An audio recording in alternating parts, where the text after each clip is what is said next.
오늘 이 시간에는 설교 제목은 얼마 남지 않은 은혜의 시기라는 제목입니다. 은혜의 시기. 우리 하나님께서 우리를 구속하시는 구원의 은혜를 주시는 최종 시기가 언제인가 하는 것이죠. 자, 은혜의 시기라는 이 용어는 일요일 개신교에서는 잘 사용하지 않는 용어인 줄 믿습니다.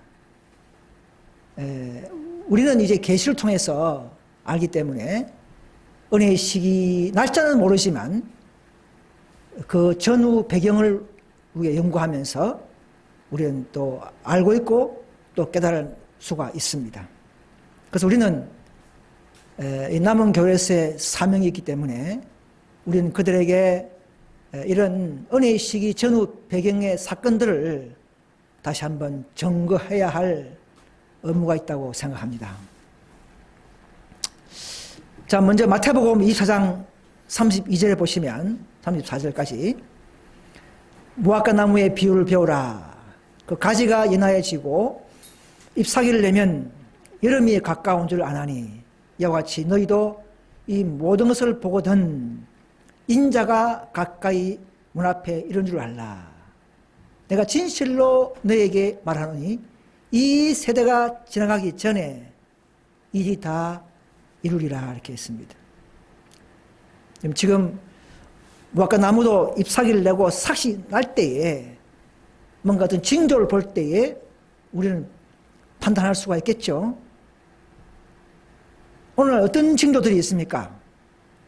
자, 보시면 자, 말씀을 확실히 깨닫게 하는 각종 빈번한 재난들이 있죠. 각 나라 홍수, 화산 폭발, 또 요즘 전 세계적인 코로나 바이러스 전염병이죠. 또 공통 주제로 진리 관계없이 공통 주제로 종교들이 연합하죠. 그것도 말세의 징조입니다.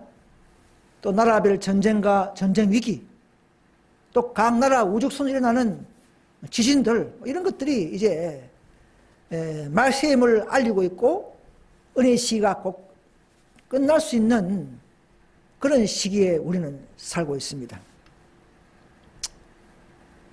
여러분, 코로나 바이러스가 아시죠? 자, 성경에 예언되어 있습니다. 누가복음 21장 11절에 첫째의 큰 지진과 기근과 온적이 있겠고, 온적은 유행성 병을 말하죠. 유행성 전염병을 말합니다. 온적. 온적이 있겠고 무서운 일과 하늘로서 큰 징조들이 있으리라 했습니다. 이건 코로나가요, 올해 1월 10일 기준으로 전 세계 약 9천만 명이 확진자 대상이 됐고요. 그 중에 200만 명이 좀 사망을 했습니다.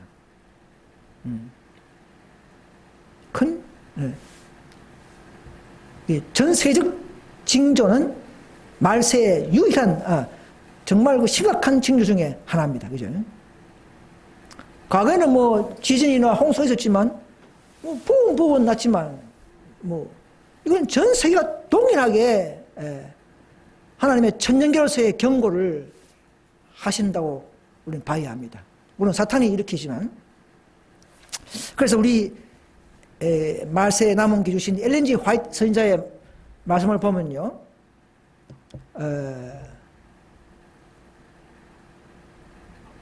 엘렌 G 화이트이 이 안식일 교회가 생기기 전부터 계속 예언을 해왔습니다. 1851년도에는 일요일 법령을 예언했고요. 1884년에는 또 온 세상이 일요일 법령을 지지한다고 되어 있고요. 또 1884년에는 모든 안식일 준 자들을 죽이는 것이다. 또 1888년에는 가톨릭과 개신교와 이교자들과 삼론연합이 있을 것이다. 계시록 침략이 있는 내용이죠. 또 1889년에는 미국은 일요일 법령을 통과시킬 것이다 그랬고요. 1890년도에는 사탄은 공중에서 독소를 뿌리고 있다 이렇게 했습니다. 또 1897년도에는 전염병으로 수천 명이 사람들이 생명을 잃는 것을 보았어요. 여러분 오늘날 수많은 교파들이 뭐 대언자다, 구원자다, 계시를 본 자 있다 하지만 이 재림교가 생기기 전부터 계시받고 예언하는 교회는 우리밖에 없죠, 그죠? 1851년도에는 안식교가 생기지 않았습니다, 그죠? 안식교는 1860년도에 생겼지. 그 전부터 계시를 받고 이렇게 예언한다는 것은 바로 이분이 전 세계적 예언자라는 것을 우리가 알 수가 있는 것이죠. 보통 보면 자기 교회 안에서 예언하잖아요, 그죠? 자기 교회에서 태어나가지고 자기 교회를 만들고 교주들이 보면 자기 교회 안에서 하지만 이분은 안식교가 생기기 전부터 예언하고 한 거예요. 그러니까 이분은 말세의 선지자의 자격의 하나의 특징이라는 것이죠. 그래서 마태복음 2장 보면은 노아의 때와 같이 인자의 임함도 그러하리라 하지 않습니까? 그 노아의 때와 말세의 지금과 동일한 것이 뭐냐면 선지자가 있다는 것이죠. 홍수로 세상을 멸할 때에도 노아가 있었고 말세의 세상이 멸망할 때도 렌지 화를 통해서 이 모든 비밀을 자기 종 선지자들에게 보여주지 않고는 결코 심판이나 멸망을 하지 않기 때문에 그런 것입니다. 그래서 노아 때도 예언 기별을 주신 것처럼 말세도 화이트를 통해서 계시를 통해서 예언을 다 해석하게 하신 것이죠. 그 당시에 멸망의 경고는 바로 홍수죠. 자, 말세의 멸망의 경고는 뭡니까? 짐승의 표를 거절해라는 것이죠. 받으면 멸망한다는 것이죠. 동일한 멸망이죠. 또 노아 때는 약 130m 되는 이상 되는 이 방주를 지었죠. 한 방주에 타야만이 살 수 있었습니다. 오늘날에도 한 교회가 너점을 받아서 최후의 크런칭을 하게 되어 있어요. 한 교회가 너점비를 받습니다. 그런 다음에 이제 또 받고 또 전파하게 되는 것이죠. 노아는 120년간을 전도했습니다. 오늘 말세는 더 은혜의 시가 더 연장되어서 더 많아서 1844년 계시 때부터 따진다면 올해까지 177년을 갖다가 이 말세의 기별을 전파하고 있는 것입니다. 충분한 은혜가 이 땅에 지금 주어지고 있는 것이에요. 그런데도 대중들은 노아를 조롱했듯이 그 당시에는 가족 8명만 탔어요. 그 큰 방주에 8명만 탔습니다. 오늘날도 마찬가지입니다. 전 세계 77억 이상이 되는 전 세계에서 참된 이런 경고의 기별을 전하는 우리를 앞으로 이단 취급받을 것이고, 아무튼 전 세계에 바로 14만 4천 명만 구원받는 것입니다. 이 뭔가 다 이렇게 패턴이 같아요, 그죠? 자, 그래서 바로 계시록 13장 8절이죠. 이 땅에 사는 자들은 다 짐승에게 경배하리라. 여러분, 경배한다 하는데 호기심을 가져야 되지 않습니까? 짐승은 왕이나 나라를 상징하죠. 그 짐승이 뭔데 다 경배하는가? 바로 이 다니엘서와 계시록 연구해 보면 그 짐승은 바로 로마 가톨릭인 것을 우리는 알고 있죠. 그래서 성경 예언대로 로마 교황은 이제 모든 나라마다 환영받는 그런 시대가 되어온 것입니다. 평화의 사자로 겉으로는, 그죠? 그 사탄은 이런 자신의 사주 교회를 통해서 자신의 일이 뭡니까? 사탄의 일은 뭐냐면 하나님을 대적하고 성도를 핍박하고 진리를 대적하고 회방하는 것이 사탄의 일입니다. 다른 건 없어요. 그래서 자기가 직접 못하니까 자신의 교회 배후에서 자신의 교회를 세워가면서 교회나 나라나 단체를 세워가면서 오늘날 건설을 주고 일하고 있는 것을 우리는 알고 있습니다. 그래서 이 그림 보시면 계속 13장 3절이죠. 그 죽게 되었던 상처가 나음에 온 땅이 이상히 여겨 짐승 가톨릭을 따르고, 그죠? 한때 가톨릭은 1798년에 나폴레옹 장군에 의해서 교황 피우스 6세가 잡혀가 죽었죠. 그들의 그 중세기를 호령하던 가톨릭이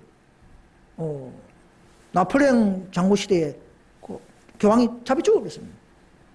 그러니까 멸망할 뻔했다가 다시 그 후에 이탈리아와 함께 이제 라테란 조약을 맺으면서 1929년도에 다시금 이제 주권과 땅을 회복하는 역사가 일어났기 때문에 한때 죽게 되던 상처가 나아가지고 그 이후부터는 이제 또 이제 가톨릭이 이제는 온건 정책으로, 이제는 핍박 정책이 아니고 온건 정책을 통해서 전 세계를 이렇게 또 이렇게 암암리에 이렇게 또 경제적 또는 물리적 이런 섞어가면서 장악하고 있는 것을 볼 수가 있습니다.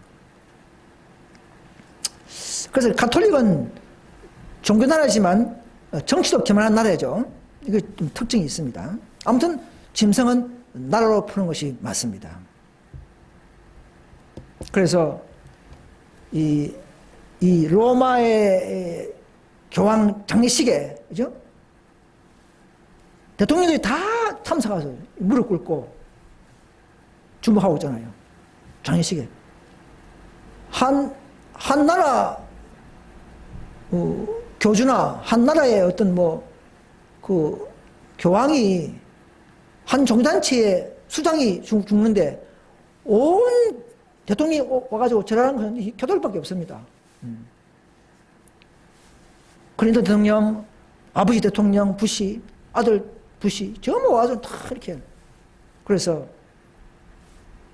13장 8절의 예언처럼 이 땅에 사는 자들은 다 짐승 천주에게 경배하리. 그래서 계속 17장에 나오죠. 2절에 땅의 임금들도 그와 더불어 음행하였고 땅의 그런 자들도 그 음행의 포주를 취하였다 이 말입니다. 과거에서 음행했고 앞으로도 이제 인류를 나라의 법으로 세울 때에 그다음 완전히 음행에 하는 것 되겠죠, 그죠? 그래서 이 1999년 중앙일보에 보시면 클린턴이 교황을 이제 만날 때에 그때 한 말이 있습니다. 교황이 미국 방문했을 때에 대통령이 하는 말이 뭐냐면 교황이 바라는 대로 되기 위해 미국이 얼마나 노력하고 있는지 이번 방문을 통해서 확인하시기를 희망합니다. 그랬습니다.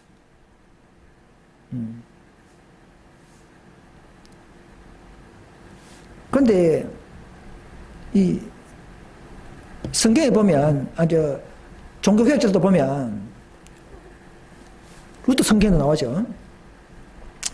마틴 루터는 이 교황권이 적글소도다 이렇게 말했습니다.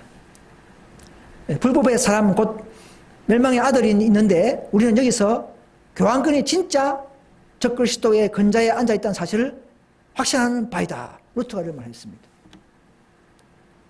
여러분 루터 교회 교인들은 이걸 믿으신다면 천주교를 영향에서 다 나오셔야 됩니다. 그죠?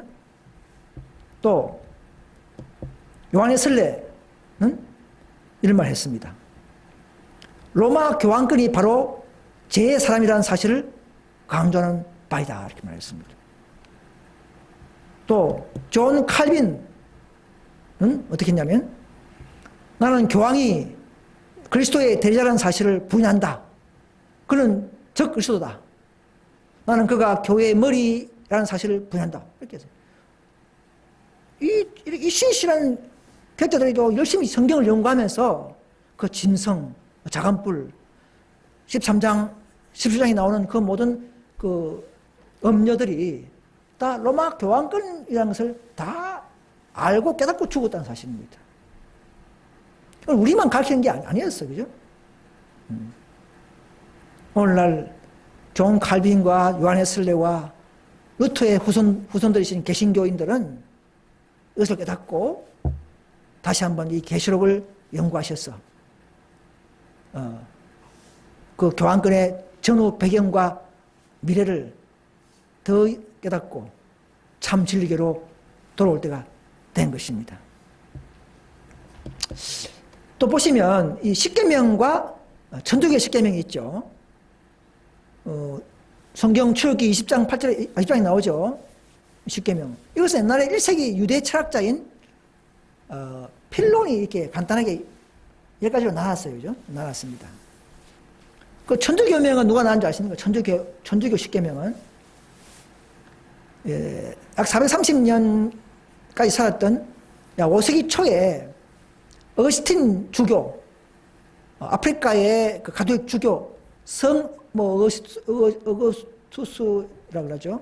어거스틴 주교가 이렇게 분류한 것을 오늘날 그때부터 천주교가 사용한 것이죠. 물론 그 어거스틴 주교였습니다. 사제 서풍을 받은 사람이에요. 그래서 보십시오. 둘째 계명을 없애버리고 넷째 계명을 변개해버리고 10계명은 둘로 나누고 만약에 경우에 넷째 계명 안식일이 그들이 말하는 주일이 같은 날이라 그러면 말로 바꾸겠습니까? 단락이기 때문에 바꾼 것이죠. 우리 잘 아는 내용이지만 오늘 이것을 보면서도 많은 개신교인들은 감각이 없는 것 같아요. 감각이. 얼마 전에 제가 길을 가면서 이웃에 있는 어떤 개신교 여 근사님한테 한번 전도지를 줬어요. 그걸 다 만났을 때 한번 읽어보셨습니까? 뭐 궁금한 게 없습니까? 그때 이제 이런 뭐 짐승표도 있고 뭐 안식 일요일 문제가 있어요. 그 내용 전도지에. 그런데 그분은 궁금한 거 없다. 그래서 우리가 계시록을 알아야 된다. 비록 신천지 교회가 엉터리 해석이지만 그들이 계시록 시대를 강조하고 계시록을 높이는 것은 그거는 맞다. 내용은 엉터리지만 그래서 지금 개신교는 주로 믿음만 하지 않느냐 설교를 맞다 하면. 그러나 그분이 하는 말이 그래도 내가 믿음을 딱 지키고 있으면 하나님께서 인도하신다 이렇게 하는 거예요. 참 마음이 아프죠. 이 시대의 구원 길, 이 시대의 예언을 모르면 노아의 때와 같이 방주에 안 타면 아무리 하나님 믿고 자기 스스로 믿음을 해도 그 시대의 빛과 진리를 거절해버리면 다 멸망당한다 사실을 그들에게 알려주고 싶지만 기회가 없었습니다. 그래서 내가 또 다음에 또 만나기를 했는데 그 성경은요 이렇게 제가 많지만 제가 요약을 몇 가지만 했습니다. 성경은 일요일 예배를 지시하거나 제 아들도 일요일을 예배로 지킨 흔적이 없습니다. 예? 마태복음 5장 18절에 천지가 없어지기 전에는 율법의 1.1획도 결코 없어지지 않는다 하는데 넷째 계명이 없을 수 있습니까? 너희가 하나님의 계명을 버리고 사람의 유전을 지키느니라 하지 않습니까? 사람의 유전, 천주교회가 바꾼 전통, 천주교의 변개 역사를 말하는 것이죠. 개신교가요 오해하는 구절이 딱 두 개가 있어요. 크게 사도행전 2장 8절에 안식 후 첫날에 집회를 했죠. 떡을 뗐죠. 사도 바울의 아마 성별 집회인 겁니다. 그러니까 떡을 뗐으니까 첫날 뗐으니까 이게 일요일 지킨 거 아니냐 이렇게 하는데 다시 봐야 됩니다.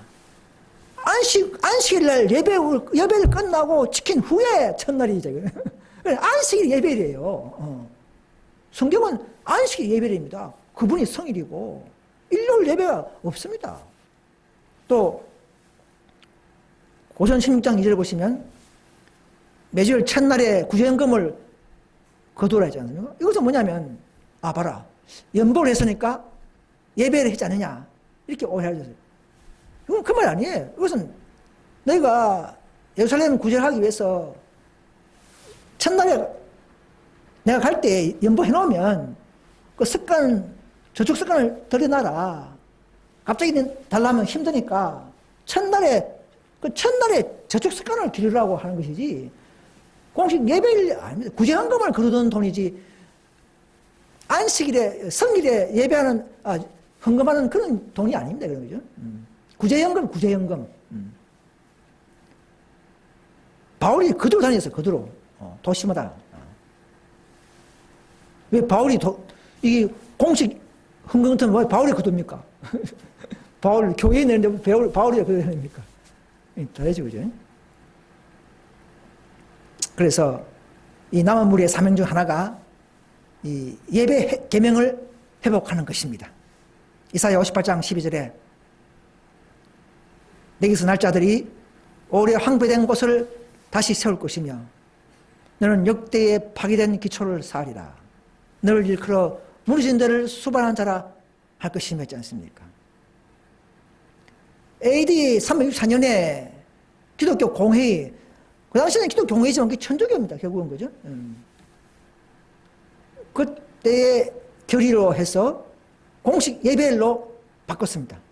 만약 경우에 성경에 그것이 일요일 예배일로 지켜왔다면 제 아들이 뭐 하려고 300년 후에 또 천주교가 공회에서 일요일 예배일로 결의할 이유가 뭐 있습니까? 결정적인 근거죠. 딱 지켜왔다면 뭐하러 바꾸겠습니까? 그대로 잘 지키고 있는데, 그죠? 안식일이 맞다는 증거란 것이죠. 그래서 올해까지 약 1650년간 지금 일요일로 지키고 있는 것입니다. 그때부터. 근데 이제 많은 개신교는 그래요.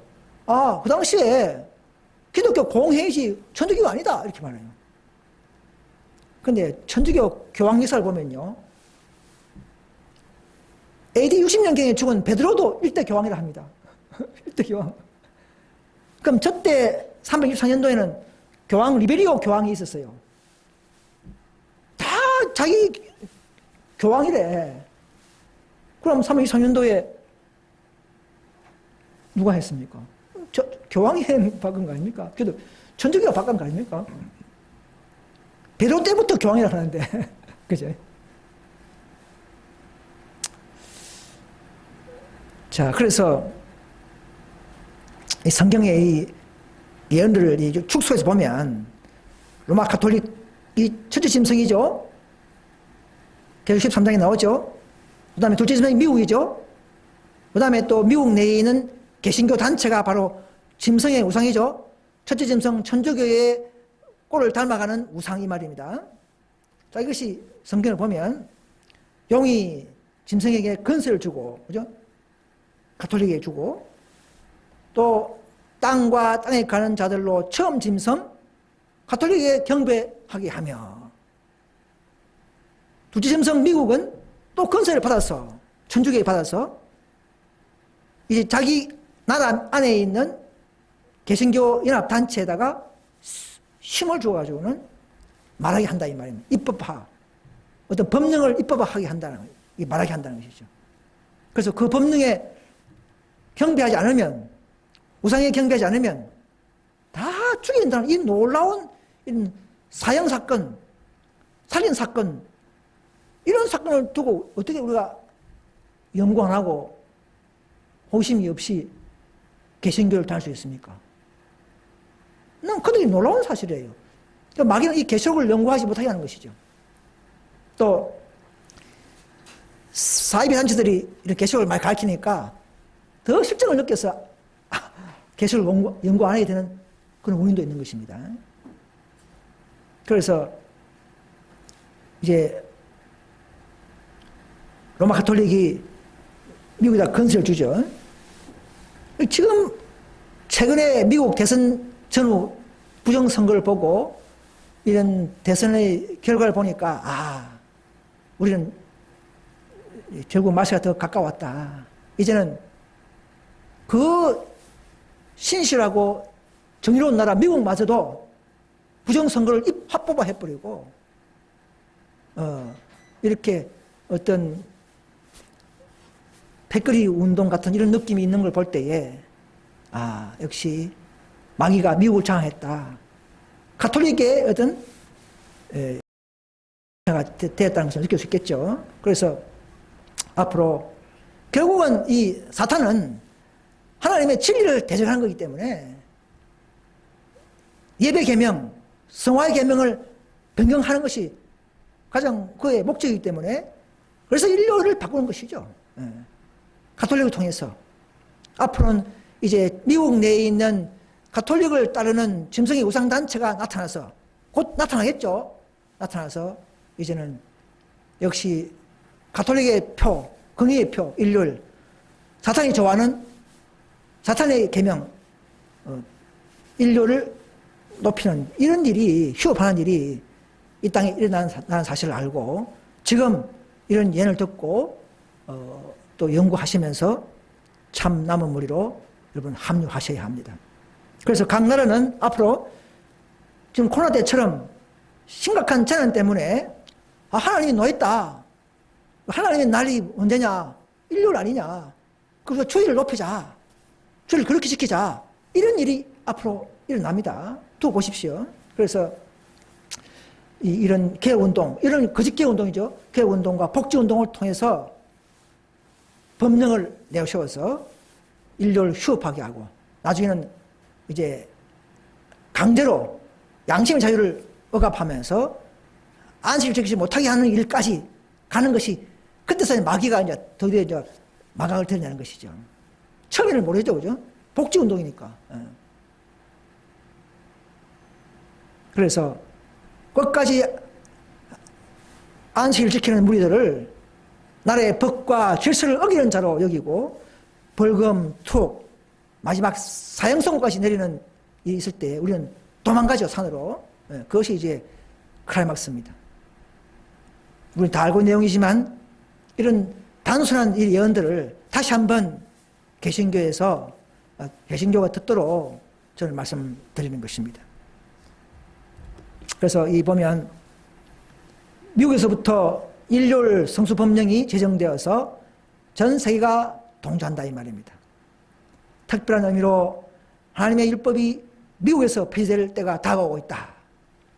미국의 위정자들은 법을 제정하여 일요일 준수를 강제할 것이며 하나님의 백성들은 큰 위기를 맞게 될 것이다 이 말입니다.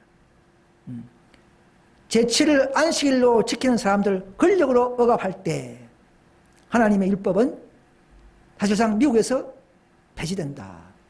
국가적 배도는 국가적 파멸로 이어질 것이다. 자, 미국도 심판하고 있죠. 조화심판. 각 나라, 단체, 개인, 교회 다 하나님께서는 그들의 자기 차버리면 멸망을 합니다. 결코 경고 없이 결국 죄를 갖다가 심판하지 않고 멸망하지 않습니다. 하나님은 사랑의 하나님이기 때문에. 그 미국은 지금은 잘 돌봐주지만 앞으로는 그 미국마저도 종교 분리의 원칙을 무시해버리고 강제로 양심을 억압하는 그런 법령을 내세울 때는 그 미국마저도 파멸로 이끄는 마지막 기회라는 것이죠. 그래서 이 미국은 원래는 은총을 받은 백성이었습니다.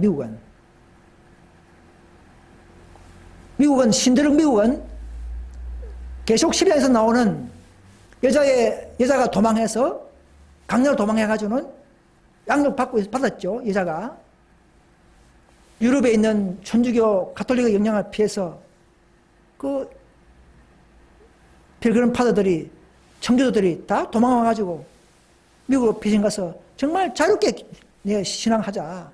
왕 싫다. 에? 이런 마음으로 세운 교회가 미국인데 지금 수백 년 지난 이후에 지금 어떻습니까? 도로 미국의 후손들은 그 가톨릭과 다시 연합하게 되는 이런 놀라운 것을 우리는 보고 있는 것입니다. 그래서 미국이 멸망당할 수 있는 큰 제목은 국가적인 배교가 있을 때에 일요일 휴업령을 미국에서 발발할 때에는 미국도 이제 멸망에 가까운 것입니다.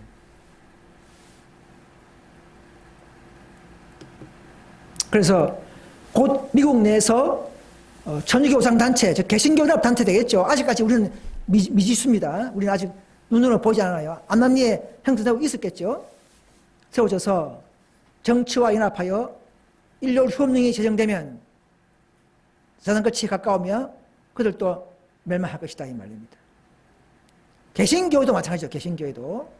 개신교회가 초기에는 마틴 루터가 신실한 개혁을 통해서 세운 교회였지만 그 이후부터 그러나 지금은 어떻습니까? 개신교회가 세속적 권력과 연합할 때에는 역시 개신교회도 천주교를 돕는 협력자로서 천주교가 자매교회가 되겠죠. 되면서 개신교회도 멸망받는 교회라는 것을 아시고 지금 개신교회는 모든 신실한 진리를 사랑하는 형제님, 자매님들은 빨리 그런 위기와 환난과 재난이 오기 전에 참남원 교회 안에서 자유와 진정한 평화와 하나님께 바르게 예배함으로써 참된 구원의 길을 함께 갈 수 있기를 간절히 호소드립니다.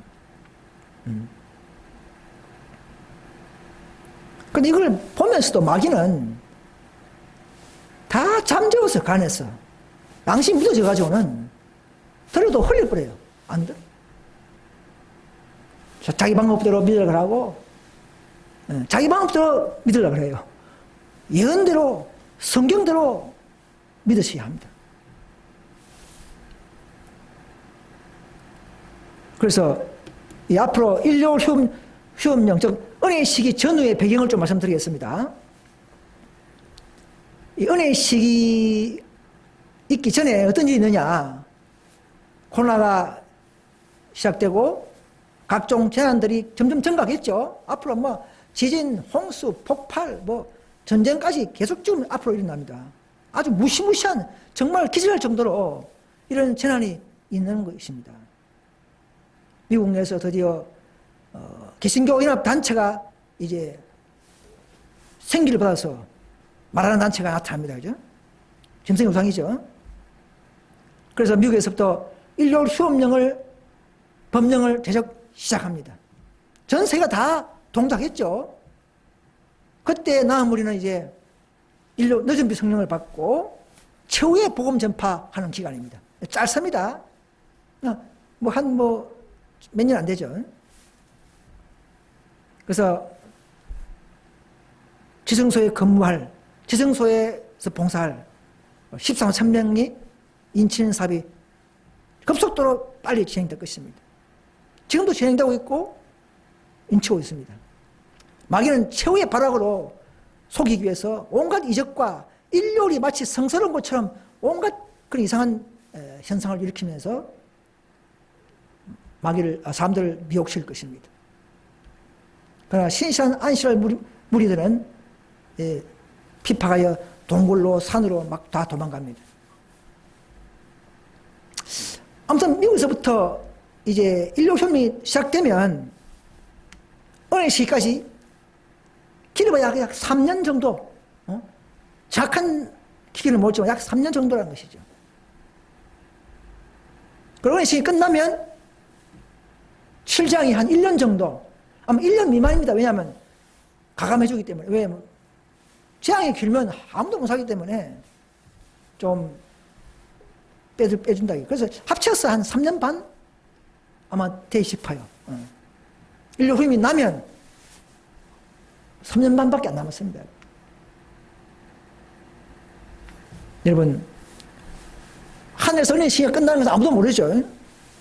하나님 총회의 비밀로 간직하고 있는 것이죠. 인간이 알 필요 없습니다. 우리는 증거를 통해서 이런 계시를 듣고 우리는 깨닫고 우리는 믿음을 행사하면 되는 것이죠. 그래서 은혜 시기가 끝나버리면 모든 사람들의 운명이 결정 나버립니다. 예수님의 중보사업도 끝나버립니다. 성령도 지상에서 철수해버립니다.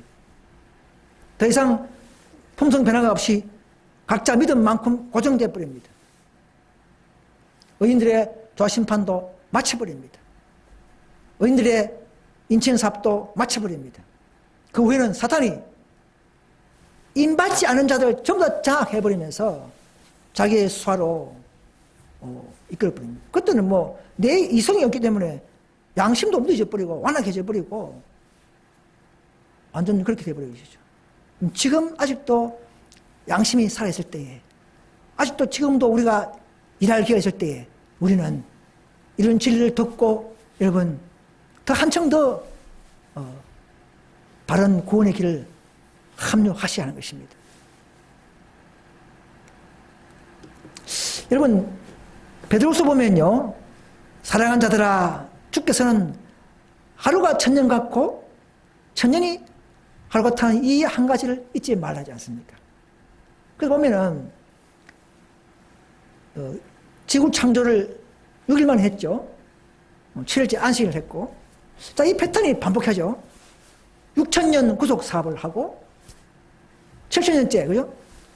하늘 천년 살고 안식, 이런 패턴이 아마 반복하는 것 같아요. 하나님은 모든 성경 신구약에 이런 과거의 패턴을 그대로 도입해서 우리에게 힌트와 암시와 이런 유사성을 우리에게 알려주고 있는 것입니다. 화이트 영추의 책에 보면 그 6천년간에 걸쳐 계속되어 온 그리스도와 사탄 사이의 대정투는 미국에 끝나게 된다. 거의 6천년, 뭐 about, 뭐 nearly 이런 말 말했는데 거의 6천년, 아니면 조금 더 뭐 연장 이런 말도 있어요. 하여튼 6천년이라는 것이 6천년이에요. 하나님께서 알고 있는 6천이겠죠. 그래서 우리는 품성 완성을 위해서 노력해야 된다 이 말이죠. 5절에 보시면 이 은혜의 시기에 그들은 품성의 완성을 이루기 위하여 노력해야 된다. 그들은 날마다 그리스도를 배우지 않으면 안 된다.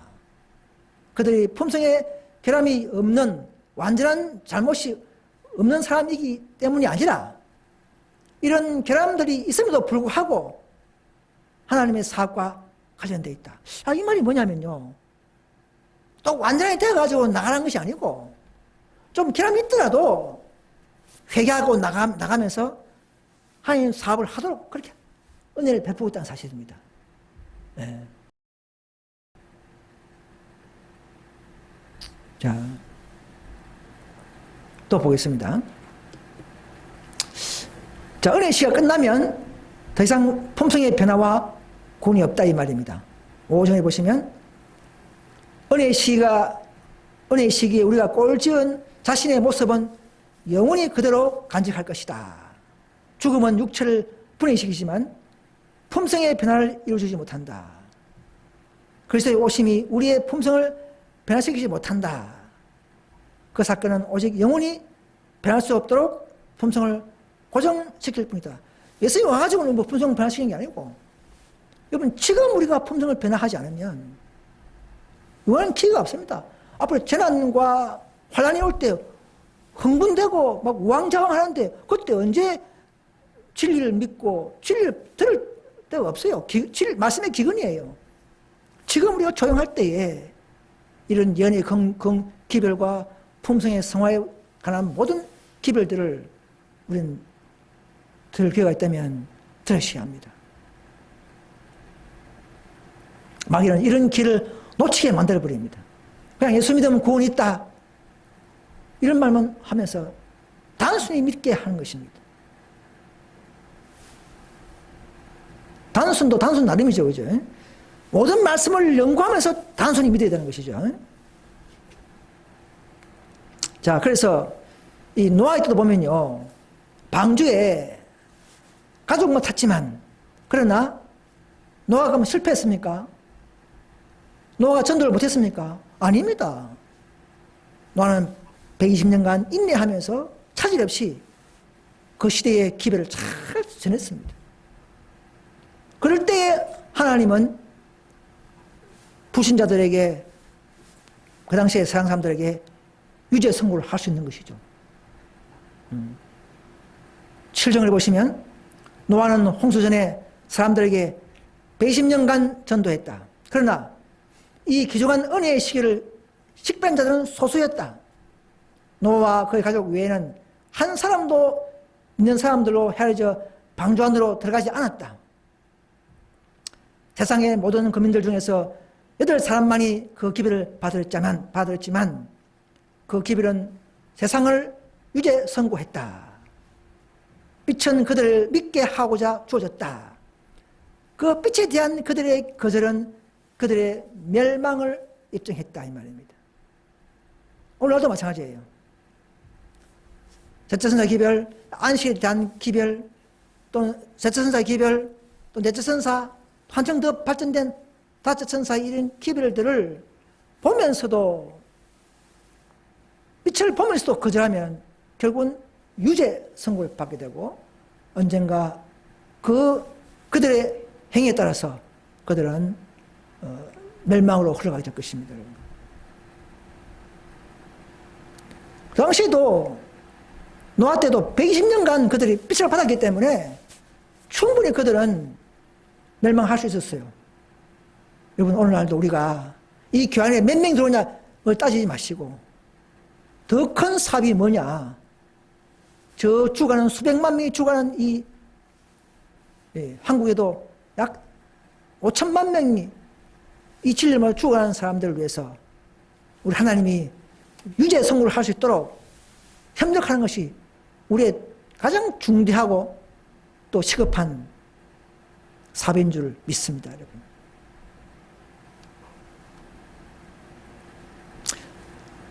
자, 우리가 못하기 때문에 더 우리가 기도하고 늦은 일을 가감하게 되는 것이죠.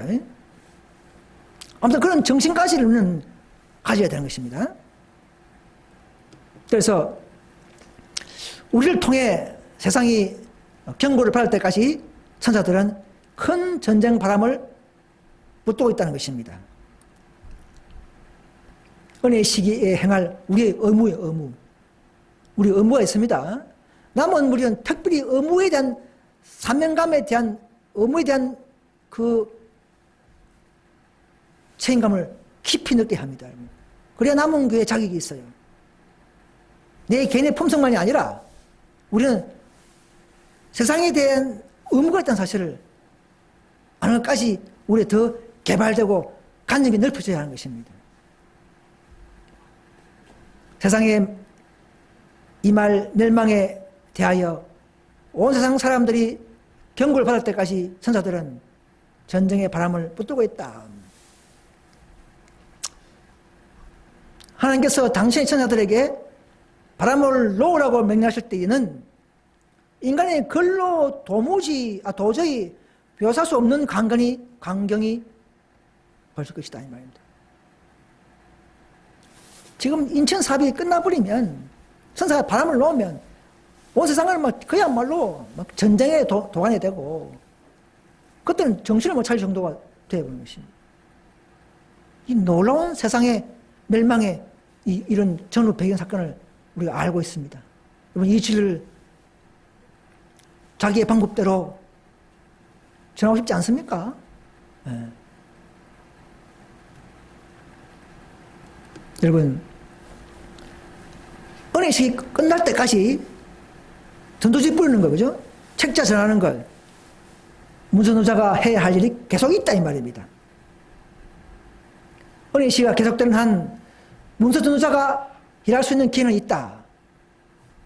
많은 종교단체들이, 개신교 단체들이 하나님의 백성을 의하기 위하여 법안권과 연합할 때, 자, 개신교와 천주교 연합하죠. 앞으로 일어납니다. 눈으로 볼 것입니다.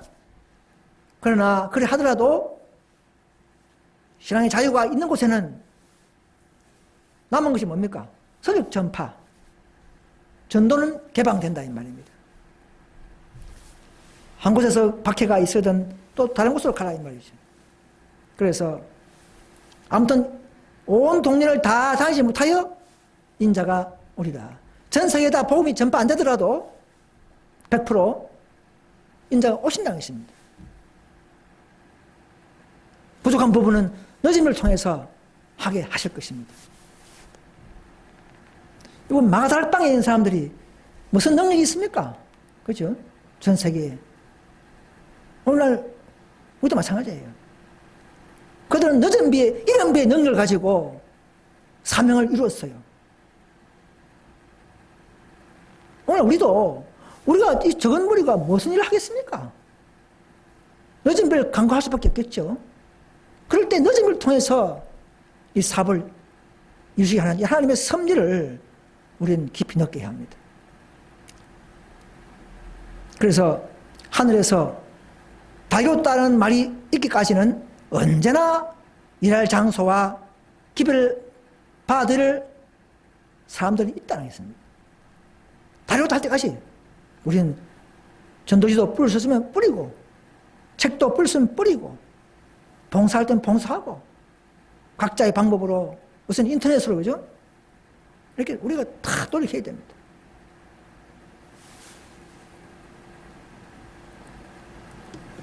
그러나 은혜 시기가 좀 지체되는 이유가 뭡니까? 예수님 재림이 안 되는 이유는 우리 안에 있는 불신, 세속적인 또 이런 불신 반역 뭐 이런 것도 되지만 우리는 은혜 시기 동안에 모범과 개인적인 노력을 통하여 자신의 성품에 있는 모든 결점을 극복하고 다른 사람들을 도와주는 일에 사용하며 아름답고 거룩한 것을 깨닫게 하시고자 한 것이다. 은혜 시가 주어진 것은 내가 품성을 또 노력해서 계속 신뢰를 통해서 얻고 노력하고 개발된 품성을 이제 다른 사람에게 전거하고 또 받은 은혜를 간증하고 나눠주는 일을 하라고 은혜 시가 연장된 것입니다.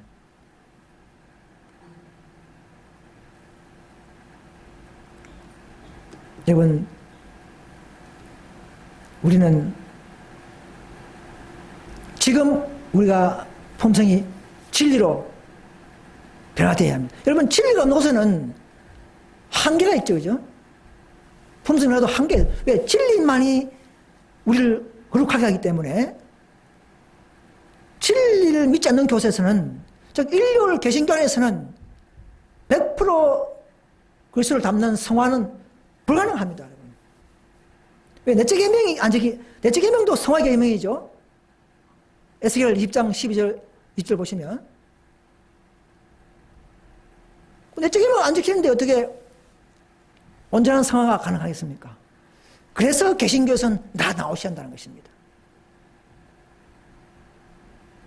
그래서 참 진리교 안에서야만이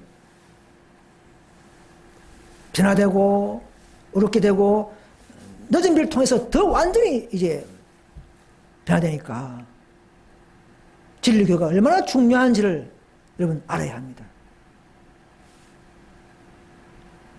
우리가 하늘의 처소에 적합한 자가 되려면 그리스도의 은혜를 통하여 품성의 결함들을 회개하고 극복해야 하며 이 은혜 시기 동안에 균형 잡힌 품성을 이루어야 한다 이 말이에요. 그냥 품성 아니고 더 개발되고 인내를 통해서 훈련을 통해서 개발된, 그래서 은혜가 더 첨가되고 받은 선물이 더 배가 되어서 더 온전하고 구형진 품성을 그리스도와 우리가 함께 이루어지는 품성을 은혜 시 동안에 이루어야 한다는 것입니다. 하나님은 강제로 우리 할 수 없어요. 우리가 그죠? 네, 품성을.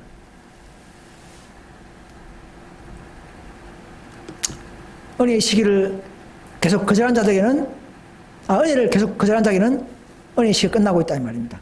날마다 누군가의 은혜의 시기는 끝나가고 있다 이 말입니다. 시간마다 누군가는 자비가 미치지 못하는 곳으로 넘어가고 있다. 여러분, 하나님 은혜가 충분하지만 자비를 주는데도, 축복을 주는데도 떠나버리고 계속적으로 세속적으로 빠지고 거절하는 사람이 있겠죠. 그런 하나님께서는 강제로 못하기 때문에 눈물로서 그들 기다리지만 결국은 더 세상으로 나가고 떨어져 나가면 하나님께서 한계가 있는 거예요. 그런 자를 말합니다. 그런 자들에게는 은혜의 시가 끝나고 있는 것입니다. 자초인 거기 때문에 자신이. 그래서 그러므로 이 죄인으로 이 무서운 운명에서 피하도록 하는 경고와 간청의 음성은 우리는 그들에게 들려줘야 합니다. 겸손과 끈기 있는 믿음을 가지고 죄인을 위하여 하나님께 강구하는 사람들이 어디에 있는가 말입니다. 네.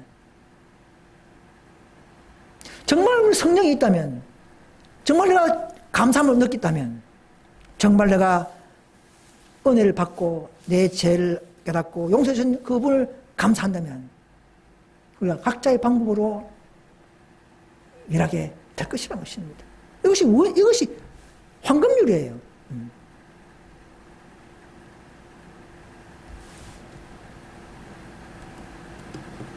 여러분, 7재앙 때는요, 인침받은 13선명들은 아무도 죽지 않을 것입니다. 은혜 시간에 맞춰버리면 바로 7재앙이 일어나는데, 7재앙 때는 한 명도 죽잖아요. 그러나 그 전에 죽습니다. 일요일 강제령 그 전후 때는 은혜 시기 살아있죠. 그때는 우리는 순교자가 발생합니다. 7장 때는 우리 죽었어요. 왜? 인침받고 조심판이 끝나버리는데 장부 덮어버리는데 더 이상 사망으로 가는 재해책이나 사망책에 기록할 수가 없죠. 그죠? 그때까지 딱 끝나버리면 인받은 사람들은 살아있는 것이죠. 이 신천지 교회가 누구는 교주는 안 죽는다잖아요. 이걸 마귀 알고 있기 때문에 엉터리지만 이런 걸 흘려서 그들도 그렇게 맛본 거예요. 14,000명은 안 죽는다는 거예요. 마귀는 다 알고 있어요. 그죠? 그러니까 자기 사주교회는 엉터리로 가르치는 거죠. 주제는 각취하고 내용은 엉터리로 가르치는 것이죠. 이 마귀의 방법입니다. 여러분, 참 13,000명에 대한 구원에 대한 모든 진리와 체계와 그 길들은 저희한테 오셔서 배우셔야 합니다. 그래, 가장 완벽한 바로 14,000명에 대한 진리를 배울 수가 있습니다.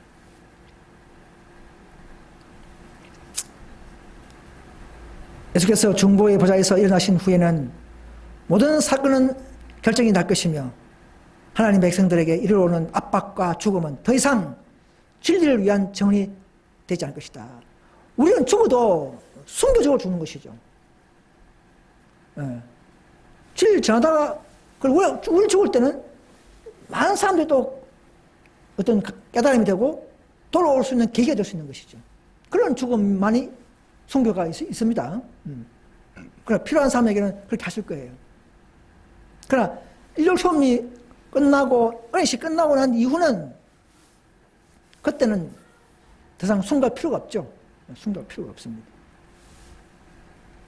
그때는 이제 산에 도망가기 때문에, 도망가서 재림을 기다리기 때문에 순교해서 몸을 볼 필요가 없는 것이죠.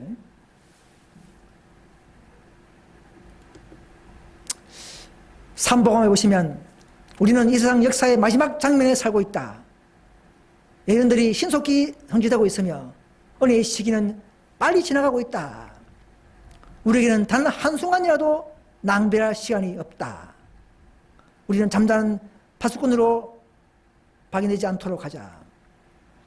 아무도 그의 마음속에나 그 행실로 나의 주가 드디어 오신다고 말하지 않도록 하자. 그리스도의 임박한 재림의 기비를 진지한 경고의 말로 선포하도록 하자. 각처에서 남녀들을 경고하여 회개하고 임박한 진노를 피하게 하자. 그들로 각성하여 신속히 준비하게 할 것이니 이는 우리가 우리 앞에 있는 일을 전혀 알지 못하기 때문이다. 지금 개신교회들은요, 앞으로 무슨 일인지 모릅니다. 그분들은. 다 들으면 그냥 예수 믿읍시다. 구원받았습니다. 예, 축복받습니다. 기복신앙이죠. 그래가 뭐 기뻐하고 그냥 악수하고 놀고 그런 정도예요. 뭐 50%는 뭐 맞아요. 그렇지만 마귀가 살아있는데 교묘한 방법으로 전략을 세우고 대쟁투를 일으키는데 예배 개념 가지고 싸움 걸지 않습니까? 이런 일들을 모르면 다 실족해버리죠. 그죠? 실족해버립니다. 아무리 내가 뭐 50년 뭐 이상 믿어도 예언을 모르면 실족해버리지 않습니까? 그럼 멸망에 가는 거예요. 여러분, 마지막으로 은혜의 시기가 끝날 때 예수님의 선포할 말씀이 있죠. 계시록 22장 11절이죠. 불의를 하는 자는 그대로 불의하고 들어온 자는 그대로 더럽고 의로운 자는 그대로 의를 행하고 거룩한 자는 그대로 거룩되게 하라. 이렇게 선포해버리면 끝나버립니다. 이 은혜의 시기 끝에 그때는 악한 자는 계속 악하게 돼버리고 조금 선한 자는 조금 선하고 더 거룩한 자는 더 거룩하고 이렇게 청불로 나눠져 버립니다. 내가 속효리니 내가 줄 상이 내게 있어 각 사람 내게 뭡니까? 그의 일한 대로 갚아주리라 하지 않습니까? 믿음대로가 아닙니다. 이제는 그죠? 이제는 일한 대로 갚아주리라. 여러분, 참된 믿음으로 하나님의 뜻과 그분의 마음을 협력해서 그분의 일을 우리도 협력하는 일이 필요합니다. 그래야 이 삽을 빨리 맞출 수가 있습니다.